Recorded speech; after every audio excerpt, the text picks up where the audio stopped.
Hello అందరికీ welcome to SPH Telugu channel. ఈరోజు మన ఛానల్లో ఉప్పు కుడుములు చేస్తానండి. అంటే ఉప్పుడు బియ్యంతో చేసుకునే కుడుముల్ని మేమైతే ఉప్పు కుడుములు అంటామన్నమాట. ఇవి చాలా బాగుంటాయండి. ముందుగా అయితే ఇక్కడ నేను బాయిల్డ్ రైస్ అంటే ఉప్పుడు బియ్యాన్ని అయితే 1 కప్పు నానబెట్టుకున్నాను.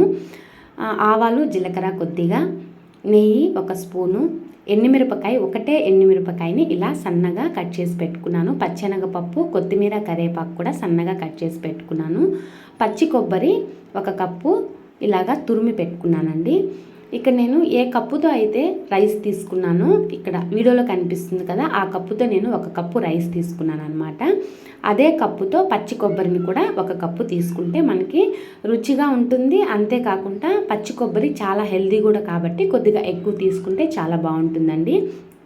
ఇక్కడ నేను 1 కప్పు రైస్ తీసుకున్నాను కదా, ఆ కప్పు రైస్ని 3 అవర్స్ పాటు నానబెట్టుకొని ఇలాగా రుబ్బుకున్నానండి మిక్సీలో. మరి మెత్తగా ఏమీ అవసరం ఉండదండి. కొద్దిగా మనము రవ్వలాగా రుబ్బుకుంటే కూడా చాలా బాగుంటుంది. రుచికి సరిపడా ఉప్పును కూడా తీసుకోవాలి. ఈ రెసిపీ చాలా బాగుంటుందండి. మనము బ్రేక్ఫాస్ట్గా కానీ లేదా స్నాక్ ఐటెం లాగా కానీ కూడా ఈవినింగ్ టైంలో కూడా చేసుకోవచ్చు అనమాట. ఇలాగా ఒక ప్యాన్ పెట్టుకొని అందులో మనం తీసుకున్న నెయ్యిని ఇందులో వేసుకొని అది హీట్ అయిన తర్వాత ఆవాలు, జీలకర్ర వేసుకొని ఆవాలు చిటపట అనిన తర్వాత అందులో పచ్చెనగపప్పు, ఎండుమిరపకాయ వేసుకొని కాసేపు ఫ్రై చేసుకోవాలండి. పచ్చెనగపప్పు ఏగేంతవరకు మరి మార్చుకోకుండా బాగా ఫ్రై చేసుకొని ఆ తర్వాత ఇందులో నేను కొత్తిమీర, కరివేపాకు వేసుకున్నాను.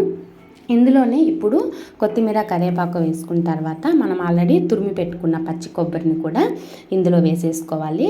పచ్చి కొబ్బరిని వేసుకున్న తర్వాత ఒక 1 మినిట్ ఇలాగా వేపుకుంటే సరిపోతుందండి. ఎక్కువగా వేపుకోవాల్సిన అవసరం ఏమీ ఉండదు. ఇందులో మనము రుచికి సరిపడా ఉప్పుని వేసుకొని ఒక 1 మినిట్ పాటు బాగా కలుపుకోవాలన్నమాట.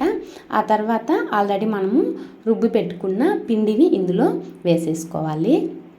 పిండిని వేసుకున్న తర్వాత ఈ కొబ్బరి, ఈ పోపు మొత్తము ఆ పిండిలో కలిసేలాగా మనము బాగా కలుపుకోవాలండి. మనము కలుపుకునేటప్పటికే పిండి కొద్దిగా కలరు చేంజ్ అవుతుందన్నమాట. అప్పుడు మనము స్టవ్ ఆఫ్ చేసుకొని ఒక 5 మినిట్స్ పాటు మూత పెట్టేసి ఆ తర్వాత మనము ఉండలు చేసుకున్నట్లయితే చాలా బాగుంటుంది. వెంటనే ఉండలు చేసుకోకుండా ఇలాగ ఈ విధంగా వీడియోలో కనిపిస్తున్నట్టుగా బాగా కలుపుకోవాలండి. సన్న మంట మీద కలుపుకోవాలన్నమాట. చూడండి, కొద్దిగా పిండి కలర్ చేంజ్ అయింది కదా, ఇలాగా పిండి ఇలా వచ్చిన తర్వాత కొద్దిగా మనము చెయ్యి తడుపుకొని మనం ఉండలు చేసుకోవాల్సి వస్తుంది.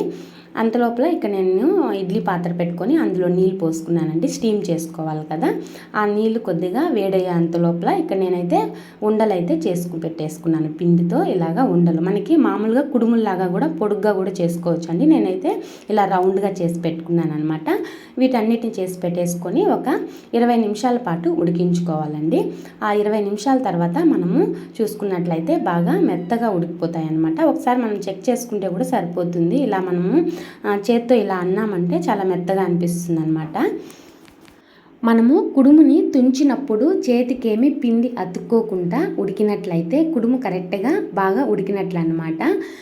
మీకు కనుక ఈ వీడియో నచ్చినట్లయితే చిన్న లైక్ ఇవ్వండి. Thank you for watching.